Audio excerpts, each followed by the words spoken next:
I'm adopted, and my biological mother was 17, and so was my biological father. She was 7.5 months pregnant when she decided to go to Planned Parenthood, which is the largest abortion provider in the world, and they counseled her to have a late-term saline abortion, which is a saline salt solution that is injected into the mother's womb. The baby gulps that solution, it burns the baby inside and out, and then she is to deliver a dead baby within 24 hours. And to everyone's great shock and surprise, I didn't arrive dead but alive on April the 6th, 1977, in a Los Angeles County abortion clinic. What's fantastic about this, about the perfect timing of my arrival, is that the abortionist was not on duty yet. So he wasn't even given the opportunity to continue on with his plan for my life, which was death. And I know that I am in a government building, and a beautiful one it is, and I love your country as well as my own. But I know in the age that we live in, it is not at all politically correct to say the name of Jesus Christ in places like this. To bring him into these sorts of meetings, because his name can make people so terribly uncomfortable. But I didn't survive so I could make everyone comfortable. I survived so I could stir things up a bit. And I have a great time doing it.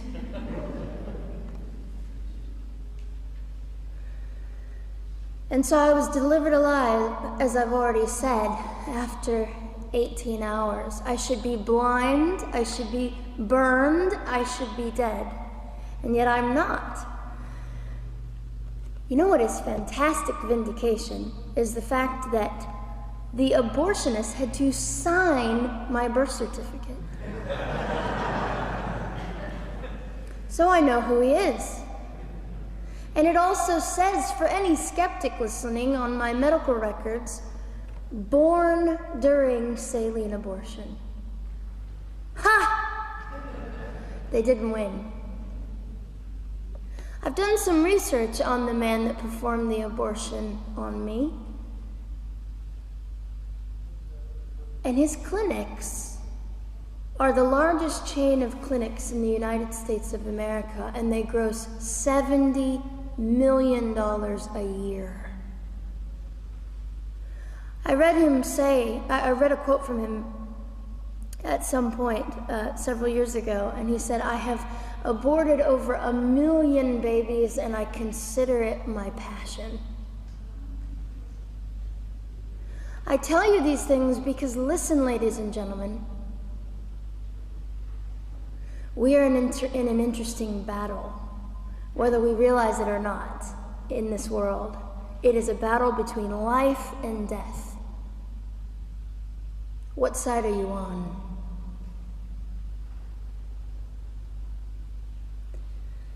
So a nurse called an ambulance and had me transferred to a hospital, which is absolutely miraculous. Generally, the practice at the time, and up until 2002, was, in my country, was to end the life of an abortion survivor by strangulation, suffocation, leaving the baby there to die, or throwing the baby away.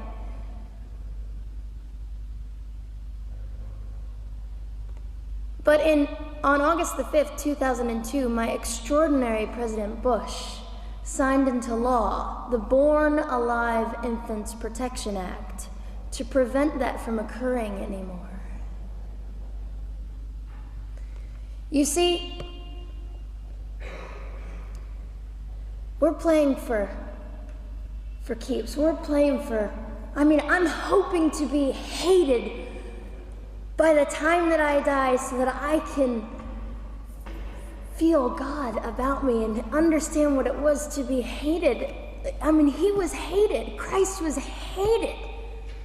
And not that I look forward to being hated, but I know along my journey, I know I'm already hated because I declare life. I say, you didn't get me. The silent Holocaust didn't win over me. And my mission, ladies and gentlemen, among many things, is this: to infuse humanity into a debate that we have just compartmentalized and set on a shelf and said it is an issue. We have removed our emotions. We are becoming harder. Do you really want that? How much are you willing to take, and how much are you willing to risk to speak the truth in love and graciousness and stand up and at least be willing to be hated? Or at the end of the day, is it all about you or me? And so, after that, I was placed in an emergency foster care home where they decided they didn't like me very well, and as I'm fond of saying, I don't know how you could not adore me right from the start. What is wrong with these people? But they didn't. You see, I've been hated since conception by so many, and loved by so many more, but most especially by God. I'm his girl. You don't mess with God's girl.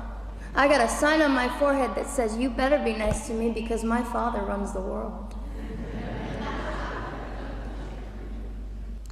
So after I was placed in the mean home, I was taken out of the mean home and placed into another home, a beautiful home, Penny's home. And she said by this time I was 17 months old, 32 pounds of dead weight, and diagnosed with what I considered to be the gift of cerebral palsy, which was caused directly by the lack of oxygen to my brain while I was trying to survive. Now, I am just compelled to say this. If abortion is merely about women's rights, ladies and gentlemen, then what were mine? There was not a radical feminist standing up and yelling about how my rights were being violated that day. In fact, my life was being snuffed out in the name of women's rights. And ladies and gentlemen, I would not have cerebral palsy had I not survived all of this. So when I hear the appalling, disgusting argument that we should have abortions because the child just might be disabled, oh, the horror that fills my heart. Ladies and gentlemen, there are things that you will only be able to learn by the weakest among us. And when you snuff them out, you are the one that loses. The Lord looks after them, but you are the one that will suffer forever.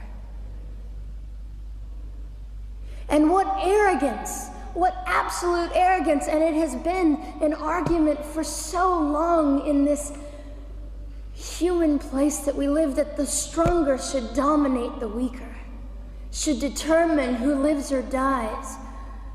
The arrogance of that, don't you realize that you cannot make your own heart beat? Don't you realize that all the power that you think you possess, you really possess none of it? It is the mercy of God that sustains you, even when you hate him.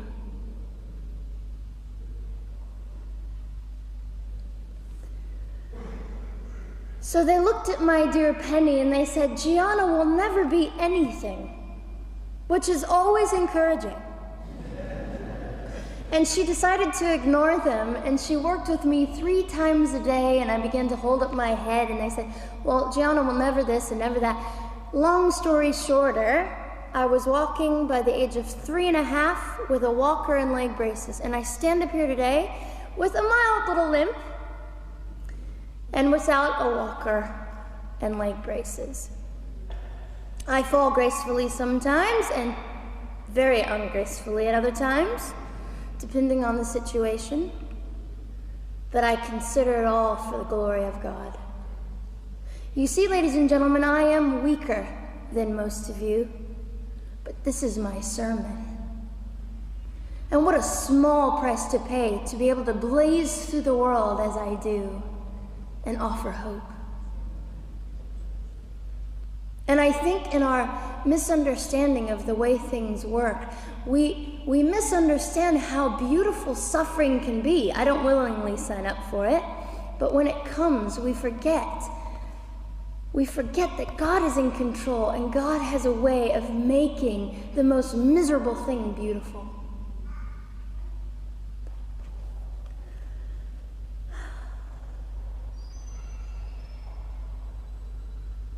I have met my biological mother.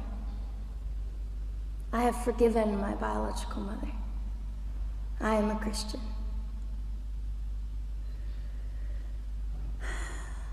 She's a very broken woman. She came to an event I was having 2 years ago, showed up unannounced, and said, "Hello, I'm your mother." And it was a very difficult day. And yet, while I was enduring all of this, you'll probably think I'm silly, but I was sitting there and I was thinking, I don't belong to you. I belong to Christ. I'm his girl, and I'm a princess. So no matter what you say, in all your anger and brokenness and rage, it's not mine to keep. It's not mine to carry, and I won't. I was saying all this inside. So ladies and gentlemen, you have an opportunity. But for just a brief moment, I would like to speak directly to the men in this room and do something that is never done. Men, you are made for greatness. You are made to stand up and be men. You are made to defend women and children, not stand by and turn your head when you know murder is occurring and do nothing about it. You are not made to use women and leave us alone. You are made to be kind and great and gracious and strong and stand for something. Because men, listen to me, I am too tired to do your job. Women, you are not made for abuse. You are not made to sit and not know your worth and your value. You are made to be fought for forever. So now is your moment. What sort of people are you going to be? I trust incredible. I trust, men, you will rise to the occasion. To the politicians listening, particularly to the men, I would say this: you are made for greatness, set your politics aside. You are made to defend what is right and good. This fiery young girl will stand here and say, now's your moment. What sort of man do you want to be? A man obsessed with your own glory, or a man obsessed with the glory of God?